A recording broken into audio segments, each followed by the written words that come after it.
पहले बात करते हैं कि भगवान शिव को प्रसन्न करना देवों के देव देवाधिदेव महादेव की एकमात्र ऐसे भगवान है जिनकी भक्ति हर कोई करता है, चाहे वह इंसान हो, राक्षस हो, भूत प्रेत अथवा देवता हो। यहाँ तक कि पशु पक्षी जलचर नभचर पतालोकवासी हो अथवा बैकुंठवासी हो, शिव की भक्ति हर जगह हुई और जब तक दुनिया कायम है शिव की महिमा गाई जाती रहेगी। शिव पुराण कथा के अनुसार शिव ही ऐसे भगवान हैं जो शीघ्र ही प्रसन्न होकर अपने भक्तों को मनचाहा वर दे देते हैं। वे सिर्फ अपने भक्तों का कल्याण करना चाहते हैं। वे यह नहीं देखते कि उनकी भक्ति करने वाला इंसान है, राक्षस है, भूत प्रेत है या फिर किसी और योनि का जीव है। शिव को प्रसन्न करना सबसे आसान है। शिवलिंग की महिमा बताते हुए कहा है कि शिवलिंग में मात्र जल चढ़ाकर या बेलपत्र अर्पित करके भी शिव को प्रसन्न किया जा सकता है। इसके लिए किसी विशेष पूजन की विधि की आवश्यकता नहीं है। एक कथा के अनुसार वृत्तासुर के आतंक से देवता भयभीत थे। वृत्तासुर को श्राप था कि वह शिव पुत्र के हाथों ही मारा जाएगा। इसलिए पार्वती के साथ शिवजी का विवाह कराने के लिए सभी देवता चिंतित थे, क्योंकि भगवान शिव समाधि स्थल थे और जब तक समाधि से उठ नहीं पाते विवाह कैसे होता। देवताओं ने विचार करके रति व कामदेव से शिव की समाधि भंग करने का निवेदन किया। कामदेव ने शिवजी को जगाया तो क्रोध में शिवजी ने कामदेव को भस्म कर दिया। रति विलाप करने वाली लगी तो शिव ने वरदान दिया कि द्वापर में कामदेव भगवान के पुत्र प्रद्युम्न के रूप में जन्म लेंगे।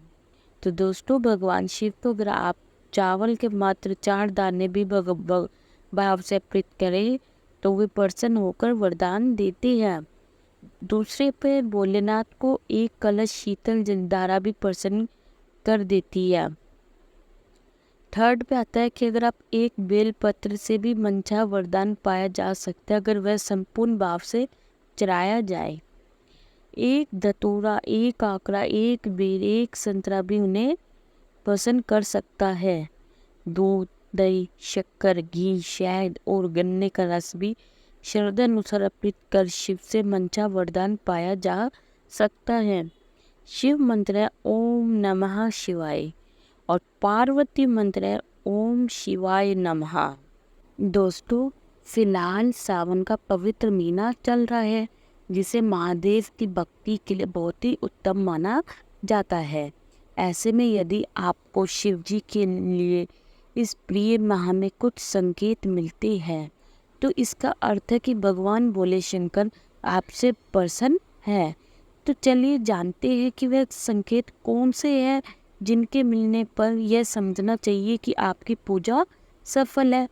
नंबर 1 पे आता है प्रसन्न है अगर भोलेनाथ। शिव पुराण के अनुसार जब भगवान शिव किसी व्यक्ति से खुश होते हैं तब उस व्यक्ति को आंतरिक मन में डमरू बजने की आवाज़ सुनाई देती है।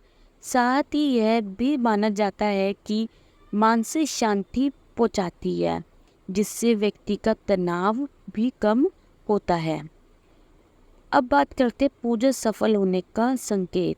अगर आप किसी कार्य से बाहर जा रहे हैं और आपको रास्ते में नंदी महाराज यानी कि शांत बैल के दर्शन हो जाए तो यह इस बात का संकेत माना जाता है कि वह भगवान शिव आपकी पूजा से प्रसन्न है। ऐसे में आपको नंदी महाराज को देखकर उन्हें नमन करना चाहिए। तीसरा आता है जब आपको कोई सपना आता है, यदि आपको सावन के दौरान सपने में भगवान शिव की सवारी नंदी करते हुए दिखाई देती है तो आपको खुश हो जाना चाहिए, क्योंकि यह सपना इस बात का संकेत है कि आपको भगवान शिव की विशेष कृपा प्राप्त होने वाली है जिससे आप शत्रुओं पर विजय प्राप्त कर लेंगे। वहीं अगर आपको सपने में शिव जी का मंदिर दिखाई देता है तो यह भी महादेव की कृपा प्राप्ति का ही संकेत है।